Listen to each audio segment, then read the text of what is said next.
غلام روحیں پارٹ 2۔ میرے والد نے اپنی غربت کے باوجود مجھے بچانے کے لیے بہت ہاتھ پاؤں مارے۔ وکیل کی فیس ادا کرنے کی خاطر انہوں نے اپنا آخری سہارا وہ مکان بھی بیچ ڈالا جس میں ہم لوگوں نے زندگیاں گزار دی تھیں، لیکن ان کی یہ تمام کوششیں رائگاں گئیں۔ اکبر نے بھی اپنی بساط کے مطابق مجھے بچانے کی ہر ممکن کوشش کی، لیکن قانون کے پاس میرے خلاف تمام ثبوت موجود تھے۔ چنانچہ مجھے 7 سال قید با مشقت کی سزا سنا دی گئی۔ جس دن مجھے سزا سنائی گئی اس دن میرے گھر کے سب افراد عدالت میں موجود تھے۔ مجسٹریٹ نے جب سزا سنائی تو میری والدہ بے ہوش ہو کر ایسی گری کہ پھر کبھی نہ اٹھ سکیں۔ میری بہن ماں کی لاش سے لپٹ کر تڑپنے لگی۔ میرے والد اپنے آنسوؤں کے طوفان کو روکتے، کبھی میری طرف دیکھتے، کبھی میری بہن کی طرف اور کبھی اس سہارے کی طرف جو ان کا ساتھ چھوڑ گیا تھا۔ مجھے بس 10 منٹ کی مہلت دی گئی تھی کہ میں اپنی ماں کے سرد ہوتے ہوئے جسم سے لپٹ کر آخری بار آنسوؤں کا نذرانہ پیش کر سکوں۔ اس کے بعد مجھے جیل کی گاڑی میں بٹھا کر جیل خانے کی طرف روانہ کر دیا گیا۔ میرے دل میں جو کچھ گزر رہی تھی یا میرے دل پر جو کچھ گزر رہی تھی اسے بیان کرنا میرے بس کے باہر تھا۔ میرے والد نے امید کا دامن نہیں چھوڑا۔ انہوں نے ہائی کورٹ میں ماتحت عدالت کے فیصلے کے خلاف اپیل دائر کر دی، لیکن 8 مہینے بعد انہیں یہاں بھی مایوسی ہوئی۔ والدہ کی موت اور میری سزا نے میرے برے والد کی کمر توڑ دی تھی۔ ایک بہن تھی جس کی خاطر وہ ایک زندہ لاش کی صورت جینے پر مجبور تھے، لیکن ایک دن یہ مجبوری بھی ختم ہو گئی۔ مجھے اپنے والد اور ہمشیرہ کی موت کی جان کا اطلاع اکبر کی زبانی ملی۔ اکبر کے بیان کے مطابق کچھ شرپسند گنڈوں نے میری بہن کی مجبوریوں کو دن دہاڑے لوٹ لیا تھا۔ میری بہن خوددار تھی، وہ اس بدنامی کے داغ کو برداشت نہ کر سکی۔ اسی وقت بازار جا کر نیلا تھوتھا لائی اور اسے کھا کر اپنی نیند سو گئی۔ میری بہن نے ثابت کر دیا تھا کہ وہ بزدل نہیں بلکہ بڑے دل گردے کی مالک ہے، ورنہ اپنی زندگی خود اپنے ہاتھوں کون لے سکتا ہے۔ شام کو والد صاحب محنت مزدوری کر کے تھکے ماندے گھر لوٹے اور جوان بیٹی کی لاش کو دیکھا تو ان کی برداشت کا پیمانہ چھلک اٹھا۔ حلق پھاڑ کر انہوں نے آخری بار اپنی بیٹی کو آواز دی، پھر خود بھی اس سے جا ملے۔ اکبر کی زبانی بہن اور باپ کی موت کی اطلاع پا کر اول تو میں پھوٹ پھوٹ کر رو دیا، جس سے مجھے بے حد سکون ملا، یوں جیسے دریا کی موجوں کے تلاطم میں اچانک ٹھہراؤ آ گیا ہو۔ اب مجھے اپنی ذات کے سوا کسی کا غم نہ تھا۔ اب میری معصوم بہن کو بھی میری وجہ سے کوئی تکلیف نہیں ہو سکتی تھی۔ میرے والد نے بھی اپنی منزل کو پا لیا تھا۔ اب میں تنہا تھا، ہر معاملے میں ہر طرح آزاد، لیکن میرا ذہن اب بھی الجھا ہوا تھا۔ میری سوچوں کے زاویے والدین اور بہن کی طرف سے تو بدل گئے تھے، لیکن راشد حسین اور رشیدہ کا خوفناک تصور ایک لمحے کے لیے بھی مجھ سے دور نہ ہو سکا۔ یہی وہ لوگ تھے جو میرے خاندان کی بربادی کا سبب بنے تھے۔ انہی کی وجہ سے میری ضعیف ماں مجھ سے ہمیشہ کے لیے جدا ہو گئی۔ میری معصوم بہن کی عصمت پر ڈاکہ پڑا تھا اور برے باپ نے خود کو اس پر قربان کر دیا۔ صرف میں زندہ رہ گیا، گرد کارواں کی طرح، ورنہ منزل کے سارے نشانات تو وقت کی آندھی نے ملیہ میٹ کر دیے تھے۔ اب بھی مجھے زندہ رہنا تھا اپنے ناکردہ گناہوں کی سزا پوری کرنے کی خاطر، ورنہ قانون کے تقاضے کون پورے کرتا؟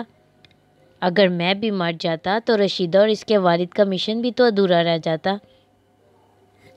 7 سال، جی ہاں 7 سال، جسے تحریر میں لانا تو بہت آسان ہے، بہت سہل ہے، لیکن انگلیوں پر 7 تک گننا بھی بڑا آسان لگتا ہے۔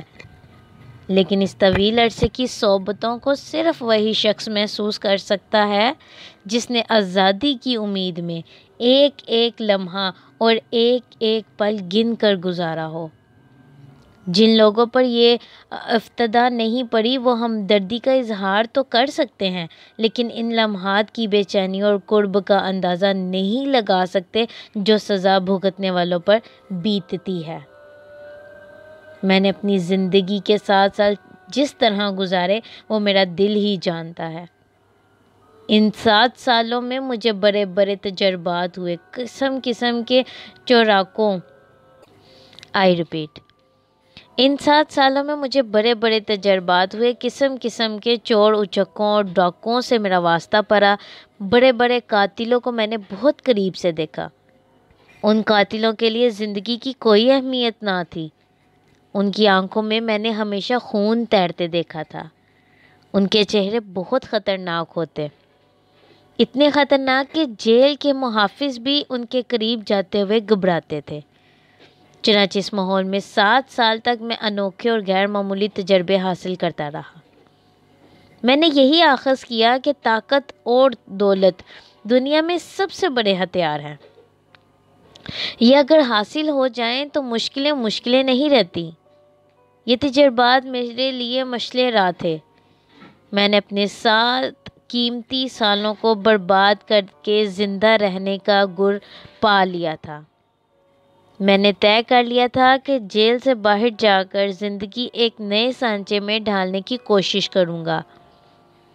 جس روز مجھے جیل سے رہائی ملی اس روز اکبر مجھے لینے کے لیے وہاں موجود تھا۔ میرا عزیز دوست جس نے 7 سال تک متواتر میرا خیال رکھا تھا، میں اس کے ہمراہ کھلی فضا میں آیا تو نہ جانے کیوں مجھے ہر شے بدلی نظر آ رہی تھی، یا پھر ممکن ہے کہ میں نے انہیں بدلی ہوئی نظروں سے دیکھا تھا۔ اکبر مجھے جیل سے سیدھا اپنے گھر لے گیا۔ میں جب اپنے گھر جو اب پرایا ہو چکا تھا قریب سے گزرا تو ماضی کی تلخ یادیں تازہ ہو گئیں۔ اپنے والدین اور بہن کو یاد کر کے میری آنکھیں بھر آئیں، میں سسکنے لگا، لیکن مجھے اپنی بزدلی پر غصہ آ گیا۔ میں نے یہ سوچ کر جلدی سے اپنے آنسو پونچھ لیے کہ اگر پہلے ہی قدم پر میں لڑکھڑا گیا تو اپنے عزائم کیسے پورے کروں گا۔ مجھے ماضی کی ایک ایک بات سے نفرت کرنی تھی، ہر شے کو بھول جانا تھا سوائے رشیدہ اور اس کے والد کے۔ اب مجھے اس بات پر کوئی دکھ یا افسوس نہیں تھا کہ ان 7 سالوں میں دنیا میرے لیے اجنبی ہو گئی تھی۔ میں اپنے محلے میں جانے پہچانے چہروں کے درمیان سے گزر رہا تھا، لیکن خود میرا چہرہ غالباً ایسا بدل گیا تھا کہ کوئی مجھے شناخت نہ کر سکا۔ بس ایک نظر لوگوں نے میری بڑی ہوئی داڑھی اور مونچھوں پر ڈالی اور یوں میرے قریب سے گزر گئے جیسے راہگیر ایک دوسرے کے قریب سے گزر جاتے ہیں۔ میں نے اکبر کو بطور خاص تاکید کر دی تھی کہ وہ میرے بارے میں کسی کو کچھ نہ بتائے۔ میری خواہش تھی کہ دنیا والے مجھے بھول جائیں تاکہ میں ان کے درمیان ایک نیا جنم لے سکوں۔ اکبر کے گھر جا کر میں نے ایک عرصے بعد خود آرام کیا اور خوب آرام کیا۔ شام کو غسل کر کے باہر آیا تو اکبر موجود تھا۔ ہم دونوں ایک قریبی پارک میں جا بیٹھے۔ اکبر نے میرے دریافت کرنے پر رشیدہ کا ذکر شروع کیا۔ اس کے بیان کے مطابق جن دنوں مکر و فریب کی اس پتلی نے مجھ سے شادی کی درخواست کی تھی ان دنوں وہ وطن سے تھی۔ مجھے سزا ہو گئی تو راشد حسین نے پہلے چوری چھپے ایک دوسرے شہر جا کر معاملہ رفع دفع کیا، پھر درمیانے طبقے کے ایک لڑکے سے اس کی شادی کر دی اور ان دونوں کو بیرون ملک بھیج دیا۔ جس لڑکے سے رشیدہ کی شادی ہوئی تھی وہ ڈاکٹری کی اعلیٰ تعلیم حاصل کرنا چاہتا تھا، لیکن اس کے والدین تعلیم کے بھاری اخراجات اٹھانے سے قاصر تھے۔ راشد حسین نے لڑکے کے والدین سے بات چیت طے کی اور اپنے اخراجات پر اسے باہر بھیجنے کا سودا کر لیا۔ اس طرح رشیدہ کا بوجھ بآسانی ان کے سر سے اتر گیا۔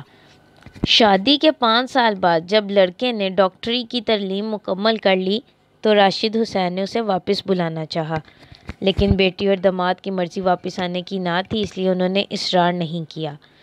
اکبر نے مجھے یہ بھی بتایا کہ رشیدہ اور اس کا شوہر ہر سال 1 ماہ کے لیے اپنے والدین سے ملنے کی خاطر آتے رہتے ہیں۔ میں کرید کر اکبر سے اس سلسلے میں معلومات حاصل کرتا رہا۔ میں نے طے کر لیا تھا کہ اس خاندان کے ایک ایک فرد سے گن کر بدلہ لوں گا جو میرے اور میرے گھرانے کی بربادی کا باعث بنا تھا۔ پارک میں ہم بہت دیر تک بیٹھے دنیا جہاں کی باتیں کرتے رہے۔ اکبر کے استفسار پر جب میں نے اسے اپنے مستقبل کے پروگرام سے آگاہ کیا تو مجھے یوں دیکھنے لگا جیسے اسے میری صحیح الدماغی پر شبہ ہو، لیکن جب اس نے مجھے سنجیدہ پایا تو مجھے سمجھانے بجھانے لگا۔ اس نے مجھے میرے ارادوں سے باز رکھنے کی خاطر ہر طرح سمجھایا، بڑی بڑی قسمیں دیں، لیکن میں ٹس سے مس نہ ہوا۔ لیکن جب اکبر نے مجھے میرے والدین اور میری معصوم بہن کی روح کا واسطہ دیا تو میں مجبور ہو گیا۔ میں نے تڑپ کر اکبر سے کہا، میرے دوست، آج تو تم نے مجھے میرے والدین اور بہن کی قسم کھلوائی، مگر آئندہ کبھی ایسا مت کرنا۔ میں جانتا ہوں شاہد کہ تمہارے اوپر ظلم ہوا ہے، لیکن مرد وہی ہے جو حالات کا ڈٹ کر مقابلہ کرے۔ تم یقیناً جدوجہد کرنے کے بعد اپنا کھویا ہوا مقام دوبارہ حاصل کر لو گے۔ اکبر کی دی ہوئی قسم سے مجبور ہو کر میں نے اپنا ارادہ تبدیل کر دیا۔ میں نے سوچا کہ کیوں نہ محنت کر کے معاشرے میں اپنا مقام پیدا کروں اور پرسکون زندگی گزار دوں، لیکن میں اپنی کوششوں میں کامیاب نہ ہو سکا۔ 2 وقت کی روٹی حاصل کرنے کے لیے میں نے معمولی سی ملازمت کرنی چاہیے۔ اکبر نے اس سلسلے میں میری حتی المکان مدد کی، لیکن ہماری کوششیں رائے گا گئی۔ میں جہاں بھی گیا مجھے دھتکار دیا گیا۔ گورنمنٹ کے ملازمت سے مایوس ہو کر میں نے نجی اداروں میں قسمت آزمائی کہ لیکن ایک چور اچکے کو کوئی بھی ملازمت دینے پر آمادہ نہ ہوا۔ معاشرے میں میرے لیے کوئی مقام باقی نہ رہا تھا۔ میرے پاس سوائے اس کے کوئی راستہ نہ تھا کہ میں غلط راہوں کو اپنا لوں اور اس سانچے میں خود کو ڈھال لوں جس میں حالات نے مجھے بے بس کر کے جکڑ دیا تھا۔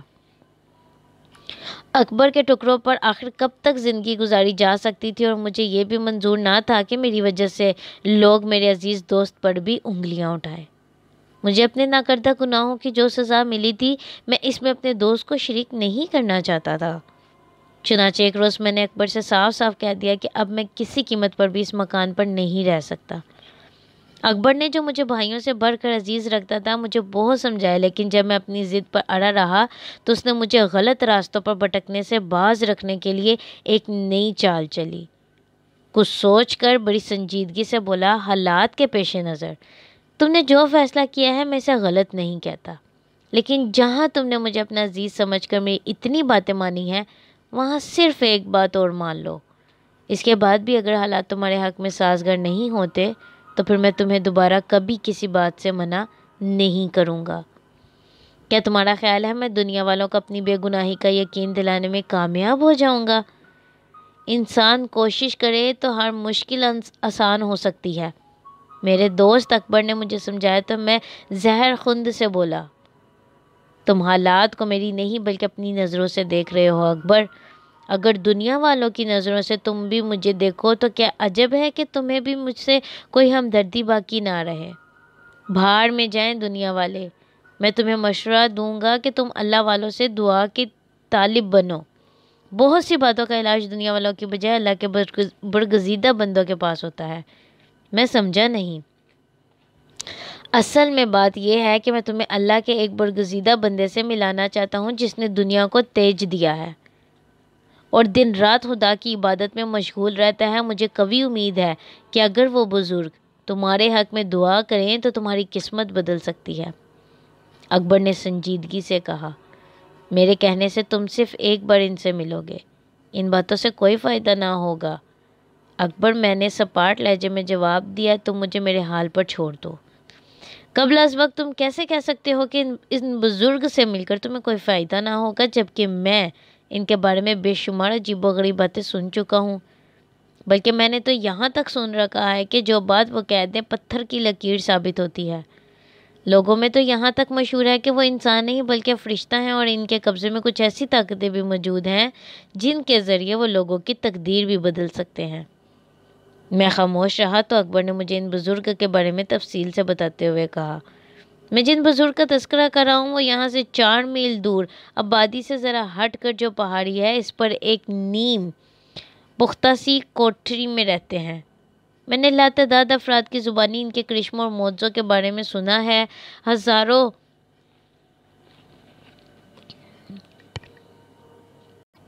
لوگ ان کی برکتوں سے فیض یاب ہو چکے ہیں۔ عقیدت مندوں کی اچھی خاصی تعداد دن بھر ان کے گرد جمع رہتی ہے، جن میں غریب اور امیر دونوں ہی ہوتے ہیں، لیکن مغرب کے بعد کوئی اس پہاڑی کا رخ نہیں کرتا۔ میاں صاحب نے اپنے تمام عقیدت مندوں کو تاکید کر رکھی ہے کہ مغرب کے بعد کوئی نہ ان سے ملنے آئے اور نہ ہی اس کی کوئی کوشش کرے اور نہ ہی ان کے سکون میں خلل انداز ہو۔ ان بزرگ کا اصلی نام شیخ عنایت اللہ ہے، لیکن چھوٹے بڑے سب انہیں میاں صاحب کے نام سے یاد کرتے ہیں۔ ان کے بارے میں مشہور ہے کہ وہ کسی زمانے میں پولیس کے محکمے میں ڈپٹی سپرنٹینڈنٹ کے عہدے پر تھے۔ بڑے ہی رنگین مزاج اور باریش تھے، ہر وقت یاروں کی محفل میں بیٹھے شراب اور شباب کی مستیوں میں دل بہلاتے رہتے تھے۔ لیکن ایک واقعہ ایسا پیش آیا جس نے انہیں اللہ سے قریب کر دیا۔ میں ان دنوں عنایت اللہ صاحب زنا بالجبر کے کسی کیس میں تفتیش پر مامور تھا۔ اس کیس میں کچھ پیچیدگیاں ایسی تھی کہ عنایت اللہ صاحب اسے حل نہ کر سکے، چنانچہ انہوں نے اپنے اعلیٰ افسروں سے اس بات کی اجازت مانگی کہ عورت کو اس سے جیسے اس کے ورثاء کے بیان کے مطابق ہوس کا نشانہ بنانے کے بعد قتل کر کے دفنا دیا گیا تھا، دوبارہ قبر سے نکالا جائے اور اثر نو اس کی لاش کا پوسٹ مارٹم کرایا جائے۔ عورت کے گھر والوں کو اس پر کوئی اعتراض نہ تھا، اس لیے عنایت اللہ کو افسروں کی جانب سے لاش قبر سے نکالنے اور نئے سرے سے پوسٹ مارٹم کرانے کی اجازت مل گئی۔ جس روز یہ اجازت ملی، اسی روز ڈپٹی صاحب اپنے ایک ماتحت سب انسپکٹر، ایک جمرار اور 4 سپاہیوں کے ہمراہ، یعنی جمارار اور 4 سپاہیوں کے ہمراہ پولیس ایمبولینس لے کر قبرستان جا پہنچے اور اپنی نگرانی میں قبر کھدوانی شروع کر دی۔ لاش دفنائے 20 روز گزر چکے تھے۔ پولیس والوں نے اس خیال سے اپنی اپنی ناک اور منہ پر رومال باندھ رکھا تھا کہ کہیں لاش کا تعفن یا جراثیم انہیں متاثر نہ کرے۔ لیکن جس وقت قبر کھودی گئی، اس وقت پولیس والوں کو ایسا منظر نظر آیا جسے دیکھ کر ان کی عقلیں خبت ہو گئیں۔ 3 کانسٹیبل اور سب انسپکٹر جائے وقوع پر ہی دہشت کے مارے ہلاک ہو گئے۔ جمرار، چوتھا کانسٹیبل عنایت اللہ اپنا ذہنی توازن کھو بیٹھے۔ ایمبولینس ڈرائیور چونکہ دور تھا، اس لیے وہ یہ نہ جان سکا کہ اصلیت کیا ہے۔ گورکنڈ موقع پر ہی ہلاک ہو گیا تھا، اس لیے وہ بھی کچھ نہ بتا سکا۔ پولیس کا جمارار 2 سال تک پاگل رہا، پھر ایک حادثے کا شکار ہو کر فوت ہو گیا۔ کانسٹیبل کے بارے میں کچھ پتہ نہ چل سکا کہ وہ زندہ بچا یا مر گیا۔ البتہ عنایت اللہ 5 سال تک پاگل رہے، پھر ان کی ذہنی حالت ٹھیک ہو گئی۔ ہوش و حواس میں آنے کے بعد انہوں نے اپنے بڑے بھائی کو، جو سرجن تھے، جو کہانی سنائی وہ بڑی پوری اسرار اور حیرت انگیز تھی۔ ان کے بیان کے مطابق جس وقت قبر کھودی گئی، اس وقت انہوں نے ایک انتہائی حسین و جمیل عورت کو، جو مقتولہ سے بڑی مشابہت رکھتی تھی، قبر میں اس طرح بیٹھے پایا کہ اس کی پشت قبر کی ایک دیوار سے ٹکی ہوئی تھی اور دونوں ہاتھ آگے کی سمت پھیلے ہوئے تھے۔ عورت کے چہرے پر عجیب ملکوتی مسکراہٹ پھیلی ہوئی تھی، ایسے محسوس ہوتا تھا جیسے وہ مری نہ ہو بلکہ زندہ ہو۔ عنایت اللہ صاحب نے گلاب کے 3 پھولوں کو بھی دیکھا، جن میں سے ایک عورت کے چہرے کے سامنے اور 2 اس کی کھلی ہوئی ہتھیلیوں کے اوپر معلق تھے۔ پھولوں کی مہک اس قدر تیز اور اثر انگیز تھی کہ عنایت اللہ کے دل و دماغ پر چھا گئی۔ اس کے بعد کے واقعات بتانے سے خود عنایت اللہ بھی قاصر تھے، لیکن اپنے حواسوں میں آنے کے بعد انہوں نے اس واقعے کا اتنا گہرا اثر لیا کہ ملازمت ترک کر دی اور اپنے مال و اسباب سب کو ٹھکرا کر گھر سے نکل گئے۔ کئی سالوں تک دہلی اور آگرہ میں بزرگوں کی چوکھٹوں پر سجدہ ریز رہنے کے بعد وہ یہاں آ کر بس گئے اور 8 سال سے اسی پہاڑ پر ایک کوٹری میں قیام پذیر ہیں، جو انہوں نے اپنے ہاتھوں سے بنائی ہے۔ اکبر نے یہاں تک کہہ کر پہلو بدلا، پھر بڑی رازداری سے بولا، میں وثوق کے ساتھ کچھ نہیں کہہ سکتا، لیکن کچھ لوگوں کا کہنا ہے میاں صاحب کے قبضے میں بے شمار روحیں ہیں، جن کے ذریعے وہ اپنے عقیدت مندوں کے جائز کام کرا دیتے ہیں۔ ممکن ہے کہ لوگوں سے محض کیا سرائی کی ہو، میں نے سنجیدگی سے کہا۔ ہو سکتا ہے، اکبر بولا، ویسے یہ حقیقت ہے کہ میاں صاحب بہت پہنچے ہوئے بزرگ ہیں، ان کا کہا بھی کبھی خالی نہیں جاتا۔ روحوں کا معاملہ ہو سکتا ہے کہ لوگوں کا خیال ہو، لیکن میرے ایک واقف کار کا بیان ہے کہ اس نے اکثر میاں صاحب کی کوٹری سے عورتوں اور مردوں کی پراسرار آوازیں سنی ہیں۔ کیا مطلب؟ میں نے چونک کر پوچھا۔ کیا تمہارے واقف کار نے میاں صاحب کے منع کرنے کے باوجود مغرب کے بعد اس پہاڑی پر جانے کی ہمت کر لی تھی؟ ہاں، ایک بار اس نے ایسا کیا تھا، لیکن دوسرے ہی روز وہ ایسا بیمار پڑا کہ 3 دن تک اپنے تن بدن کا ہوش نہیں رہا۔ چوتھے روز بخار کی شدت کم ہوئی تو اس نے اپنے والدین کو اصل حقیقت سے آگاہ کیا۔ چنانچہ اس کے والد دورے دورے میاں صاحب کے پاس گئے اور اپنے بچے کی حماقت اور بیماری کا ذکر کیا۔ میاں صاحب کچھ دیر خاموش رہے، پھر بولے، جاؤ، کل تک تمہارے بچے کا بخار ختم ہو جائے گا، لیکن اس سے کہہ دینا کہ دوبارہ میرے سکون میں مخل ہونے کی کوشش نہ کرے۔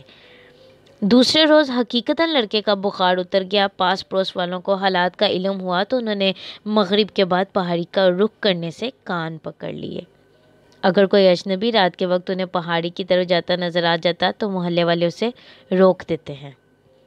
اکبر نے کچھ ایسے انداز میں میاں صاحب کا ذکر کیا کہ میں ذوق تجسس بھڑک اٹھا، یعنی میرا ذوق تجسس بھڑک اٹھا۔ مجھے کبھی پیری مریدی اور تویز گنڈوں سے کوئی واسطہ نہیں رہا تھا، لیکن نہ جانے کیوں میاں صاحب کی ذات سے مجھے دلچسپی پیدا ہو گئی۔ میں نے اکبر سے وعدہ کر لیا کہ دوسرے روز ہی اس کے ہمراہ جا کر میاں صاحب سے ملوں گا، لیکن اپنے طور پر میں نے یہ فیصلہ کیا تھا کہ اسی رات میں چوری چھپے میاں صاحب کے پہاڑ والی کوٹری کی طرف ضرور جاؤں گا اور دیکھوں گا یہ بات کہاں تک درست ہے کہ ان کے قبضے میں لاتعداد روحیں ہیں جن سے وہ دو بدو گفتگو کرتے ہیں اور لوگوں کے جائز کام کراتے ہیں۔ چنانچہ دن بھر ادھر ادھر کے کاموں میں مصروف رہا اور رات کا کھانا قدرے جلدی کھا کر سونے کے بہانے لیٹا رہا۔ اکبر اور میں چونکہ ایک ہی کمرے میں سوتے تھے، اس لیے اکبر کو باور کرانے کے لیے کہ میں سو رہا ہوں میں نے اپنی آنکھیں بند کر رکھی تھی، لیکن میرا ذہن برابر شیخ عنایت اللہ صاحب کے بارے میں مختلف کیسریاں کر رہا تھا۔ نصف رات گزری تو میں آہستہ سے اٹھا۔ اکبر بے خبر سو رہا تھا۔ میں پنجوں کے بل چلتا ہوا دروازے تک گیا، آہستہ سے کنڈی کھولی، پھر باہر آ کر ہلکے سے کمرے کے دروازے کو بھیڑا اور مکان سے باہر آ کر اس پہاڑی کی طرف روانہ ہو گیا جس کا راستہ میں نے دن میں اچھی طرح ذہن نشین کر لیا تھا۔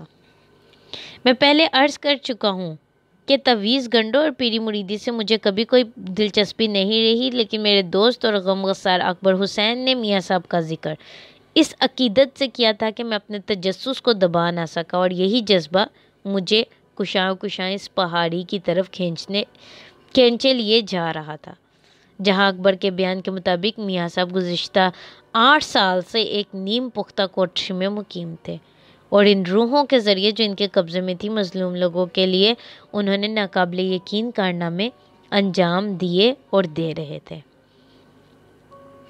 اکبر حسین کی قیامگاہ سے اس پہاڑ کا فاصلہ 4 میل سے کسی طرح کم نہ تھا۔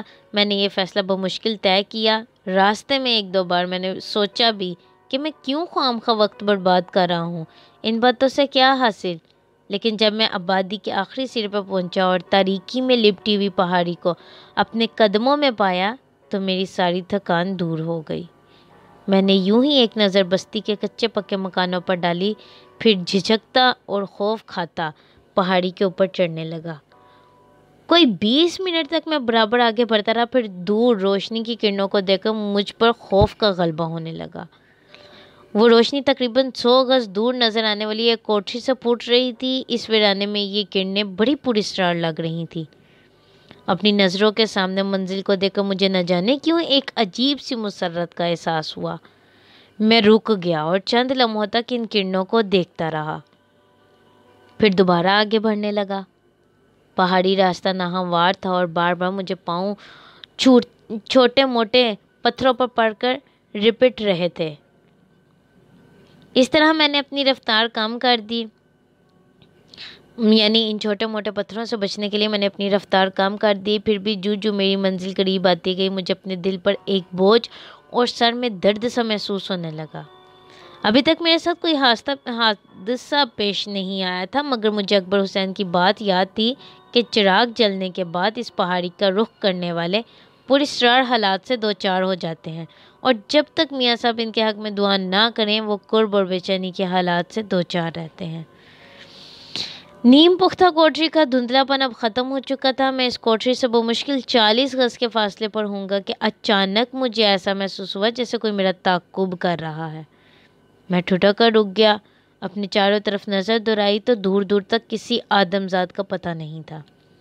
میں نے اپنے احساس کو اپنے اعصاب کی کمزوری پر محمول کیا، پھر آہستہ آہستہ قدم اٹھانے لگا، لیکن میں کچھ دور ہی آگے گیا ہوں گا کہ ایک بار پھر مجھے لگا جیسے کوئی میرے تعقب میں سرسرا رہا ہے۔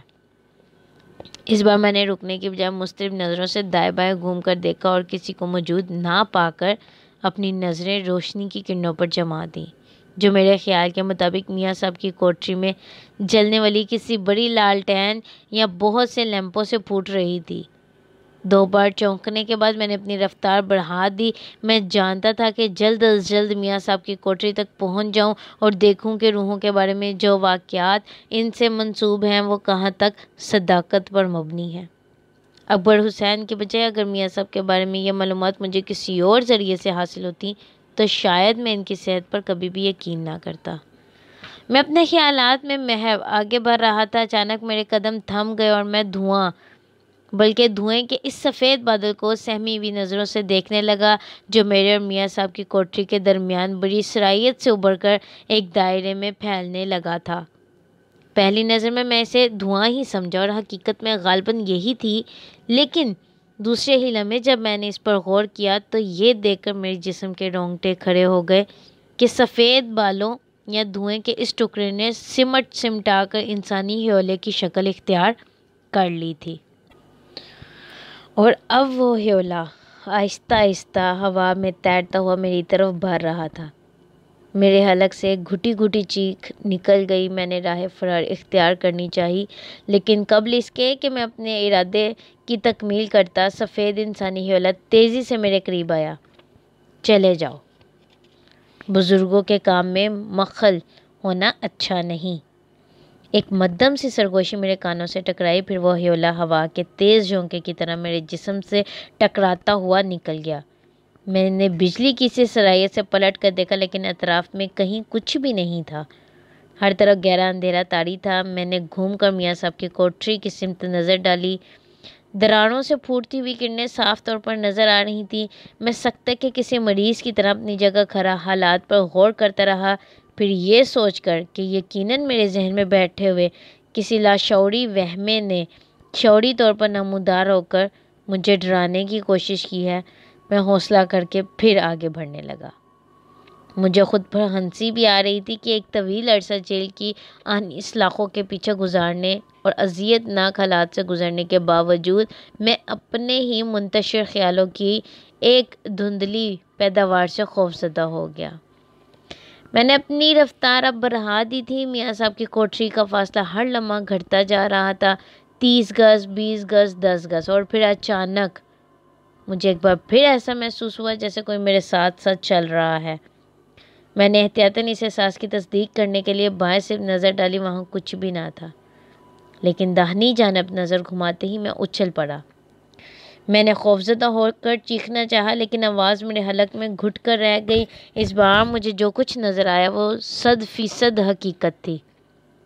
میں حیرت سے آنکھیں پھاڑے اس نورانی چہرے والے شخص کو دیکھ رہا تھا جو مجھ سے محض 1 گز کے فاصلے پر کھڑا مجھے دیکھ رہا تھا۔ اس نے سر سے پاؤں تک سفید لباس پہن رکھا تھا۔ اس کے سر اور داڑھی کے بال بھی مجھے روئی کے گالوں کی طرح سفید نظر آ رہے تھے۔ اس نے بڑی جمی ہوئی اور ٹھوس الفاظ میں مجھے مخاطب کر کے کہا، شاہد میاں، اتنی رات گئی اس پہاڑی پر کس مقصد سے آئے ہو؟ میں میاں صاحب سے ملاقات کا متمنی ہوں، میں نے سہمی ہوئی آواز میں بولا۔ ملاقات کرنا چاہتے ہو یا کچھ حقیقتوں کو جاننے کے لیے آئے ہو؟ جی۔ میں چونک پڑا، میرا دل بہت شدت سے دھڑکنے لگا۔ ایک لمحے کے لیے مجھے یہ گمان ہوا کہ کہیں یہ خود میاں صاحب ہی تو نہیں؟ ہو سکتا ہے انہوں نے مجھے کوٹری تک پہنچنے سے روکنے کے لیے روپ اختیار کر لیا ہو۔ ابھی میں کوئی فیصلہ نہیں کر پایا تھا کہ سفید ریش بزرگ نے بڑی نرم آواز میں کہا، وہ لوگ جنہوں نے نیکی کمائی ہے انہیں شبے کی نظروں سے دیکھنا بری بات ہے میاں صاحب زادے۔ جو تم سوچ رہے ہو وہ درست نہیں، میں تو میاں صاحب کے قدموں کی خاک بھی نہیں ہوں۔ پھر آپ کون ہیں؟ میں نے غیر اختیاری طور پر سوال کر ڈالا۔ میں ان کا غلام ہوں، سفید لباس ملبوس بزرگ نے کہا، پھر بولے، تم نے اس وقت یہاں آ کر نادانی کی ہے۔ تم نے بزرگوں کے جلال کو نہیں دیکھا، انہوں نے بڑے بڑے سورماؤں اور بادشاہوں کے تخت الٹ دیے ہیں۔ تم میاں صاحب کی عظمت دیکھنے آئے ہو شاہد علی، تمہارے پاس وہ آنکھیں نہیں کہ تم اسے دیکھ سکو، اور وہ ذہن نہیں کہ تم اسے محسوس کر سکو، اس لیے چلے جاؤ۔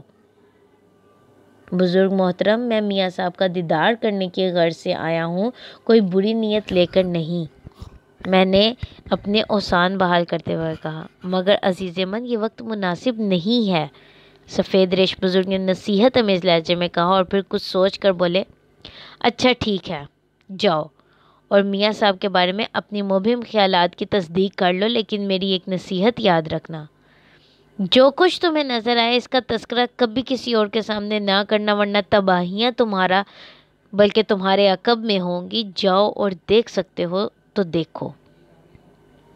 میں حیرت سے اپنے مخاطب کو تکتا رہا، پھر میں نے دبی آواز میں پوچھا، اگر رات کے وقت اس پہاڑی پر آنا مناسب نہیں تو آپ یہاں کیا کر رہے ہیں؟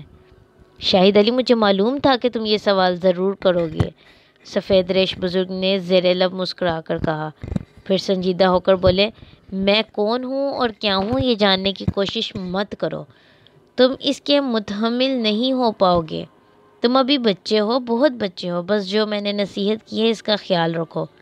اتنا کہہ کر بزرگ نے ایک نظر میاں صاحب کی کوٹری پر ڈالی، پھر عقیدت کے جذبے سے سر کو ذرا خم کیا اور دوسری سمت چل پڑا۔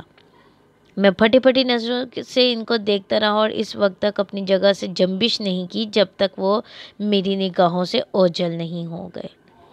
میاں صاحب کی کوٹری سے چند قدم کے فاصلے پر پہنچ کر میں ایک بار پھر رکا، حفظ متقدم کے طور پر، یعنی اپنے خیالات کو اکٹھا کر کے میں نے قرب و جوار کا جائزہ لے کر انہیں محفوظ اپنے دماغ میں اس سارے واقعے کو محفوظ کرنا چاہا۔ پھر جب مجھے یقین ہو گیا کہ کوئی میری نگرانی نہیں کر رہا تو میں پنجوں کے بل کھسکنے لگا اور کوٹری کے ایک جھری سے آنکھیں لگا دی۔ اندر کا ماحول کچھ اس قدر ہیبت ناک اور ناقابل یقین تھا کہ میں دنگ رہ گیا۔ اندر صرف 2 چراغ جل رہے تھے، میری نظروں کے سامنے میاں صاحب ٹھوڑی سینے سے لگائے مراقبے میں بیٹھے تھے اور تسبیح پہ کوئی وظیفہ پڑھنے میں مصروف تھے۔ ان کا چہرہ مجھے پوری طرح نظر نہیں آ رہا تھا، لیکن جسم پر نظر آنے والے کپڑوں پر جا بجا پیون نظر آ رہے تھے۔ جس پلنگ پر وہ بیٹھے تھے اس پر بستر نام کی کوئی چیز موجود نہیں تھی۔ سامنے چھت سے ایک پنجرہ لٹک رہا تھا جس میں 2 طوطے بند تھے۔ زمین پر ایک میلی سی دری بچھی ہوئی تھی جس پر غالباً ایک عرصے سے جھاڑو نہیں دی گئی تھی۔ میں نے ایک نظر میں پوری کوٹری کا جائزہ لے ڈالا، لیکن جو بات میرے لیے سب سے زیادہ تعجب خیز تھی وہ اس بے پناہ حسین و جمیل لڑکی کی موجودگی تھی جو میاں صاحب کے سامنے میلی دری پر ہاتھ باندھے باندیوں جیسے انداز میں سر جھکائے کھڑی تھی۔ لڑکی کا حسن جہاں سوز اور اس کی قیمتی ملبوسات کو دیکھ کر میں ششدر رہ گیا۔ اتنی رات گئی ایک حسین و جمیل لڑکی کو میاں صاحب کی کوٹری میں تنہا دیکھ کر مجھے بڑی حیرت ہوئی۔ یہ کون ہو سکتی ہے، میں نے سوچا۔ ممکن ہے کوئی ضرورت مند ہو جو رات کے اندھیرے میں حاجت روائی کی غرض سے میاں صاحب کے قدموں میں چلی آئی ہو۔ لیکن پھر میں نے خیال کیا کہ کہیں یہ کوئی اور معاملہ نہ ہو۔ پیر و فقیروں کے بارے میں مختلف اور متضاد خبریں اخباروں میں آئے دن شائع ہوتی رہی ہیں، کہیں کوئی اور مسئلہ نہ ہو۔